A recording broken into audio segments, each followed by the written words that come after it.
Hello people, my name is Ben, and this week's game was Thomas Was Alone. Because it was such a short game, I didn't really get a video out before I completed it, or during it, or anything like that.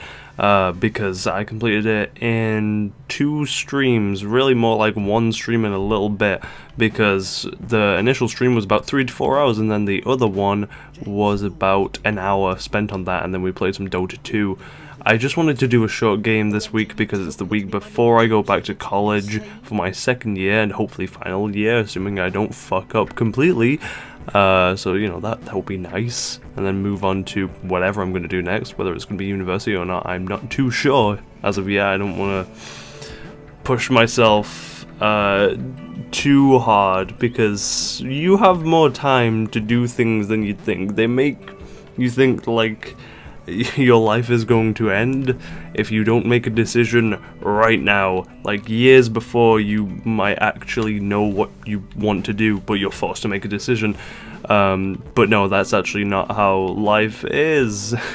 You have a lot of life and a lot of time to make decisions. Just while you're trying to make those, try to, you know, get some stuff done, whether it be building up portfolios, part-time jobs, stuff like that. Anyway, getting back on the topic of Thomas Was Alone, great game, fantastic, not a very satisfying, it kind of just an abrupt ending, but it was nice, it was a very pleasant game. I was pleasantly surprised by how much variety there was in the puzzles, because I really thought it would just be, you have these blocks, yes they all do different things, but it doesn't really go too much from, like, you'll have 5 of these different quadrilaterals and then that's basically it. You just do puzzles with either like 1, 2, 3, 4 or 5, or I think it might go up to 6 at one point. But no, it goes far beyond that, and not just like they keep adding more and more, but it keeps adding more and more mechanics, whether it be in the environment or even more quadrilaterals on top of that, and it's really, really impressive. Obviously, Mike Bithell, who I believe was like the only guy who actually made the game, he did, you know, pretty much everything apart from the music and narration, which was done by another guy, a British man, who has done voice acting in stuff like Assassin's Creed, and he's done actual acting, and he's an author and stuff like that. He's a very, very, very cool guy, and he was very good in this. The narration is fantastic. But they actually managed to give these squares and rectangles some life, like they're actual characters, and they've got personality, way more personality than most games these days.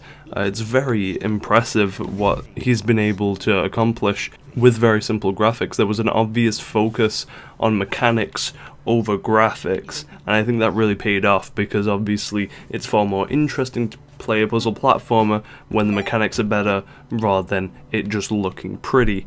And it was really enjoyable to play. I'm pretty good at puzzle platformers. I'd say it's one of my strongest genres. I'm able to understand what the game designer wants me to do in general, as long as I don't overthink it. And I'm pretty good at them, and I got through it pretty fast because of that. Faster than I think some people would. Some people might spend anywhere between 5 to 10 hours on it, depending on how good you are. But either way, it's a very satisfying experience, and I would recommend even buying it at full price. And then when it goes on sale, it's pretty much always like £1.50, $2.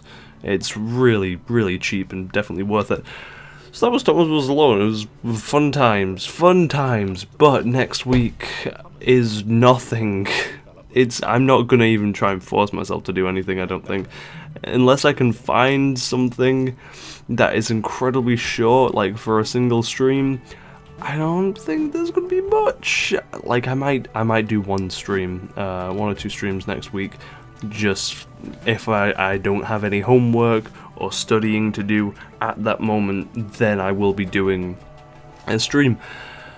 But there's no specific game. I want to do Hatoful Boyfriend at some point, because the full proper release of that came out thanks to Devolver Digital for bringing that glory to us.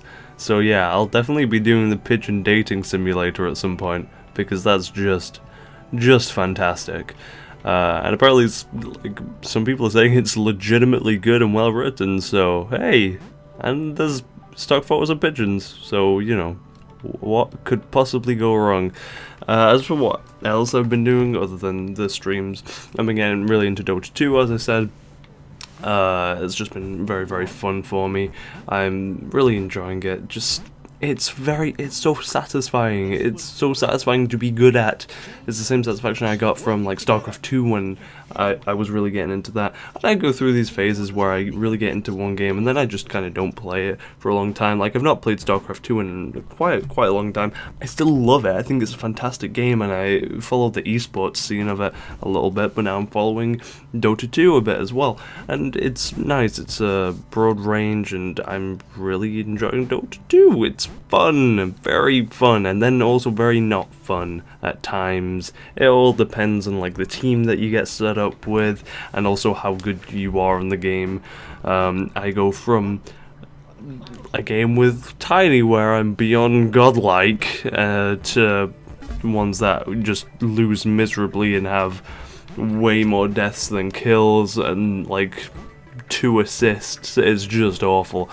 But then you just forget about those, you move on to the next one, and you keep going, and it's really, really good. As well as that, I've also been watching JoJo's Bizarre Adventure. I managed to get my mum into that as well, because she saw a few clips of it and seemed to be very entertained, so I'm like, you are watching this entire thing then. I had finished watching part 1 and part 2, basically I got Stardust Crusaders and stopped there, got her to catch up, and now we are pretty much fully caught up with Stardust Crusaders. Absolutely friggin' love it. If you've not seen JoJo's Bizarre Adventure, please watch it. It's kind of an either love it or hate it sort of thing.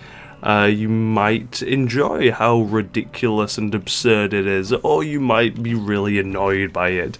I love how ridiculous and absurd it is. It's just so fun, and especially when you get to part 2 and you get to Joseph, who is probably my favourite character.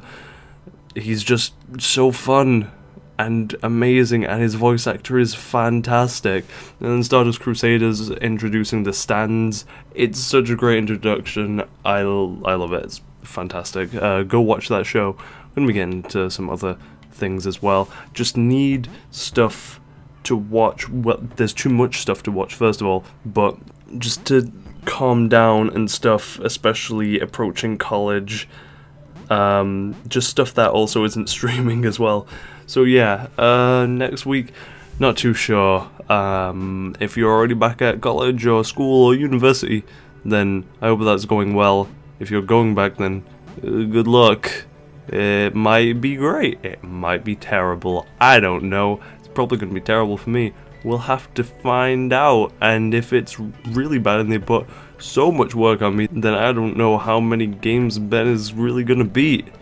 I really shouldn't talk about myself in third person. But anyway, I will see you guys for another thing. I'll try to write articles and stuff in my free time as well, because that's, you know, typing up stuff is a little bit easier than organizing and setting up an entire stream and attempting to be entertaining for hours on end, which is very, very draining. But thank you to all of you who are actually watching the streams and stuff and sticking around, talking in chat, all that fantastic stuff. You people are awesome. I love you. And I will see you whenever I see you. Keep up to date on the Twitters and stuff. Thank you so much for watching, and goodbye.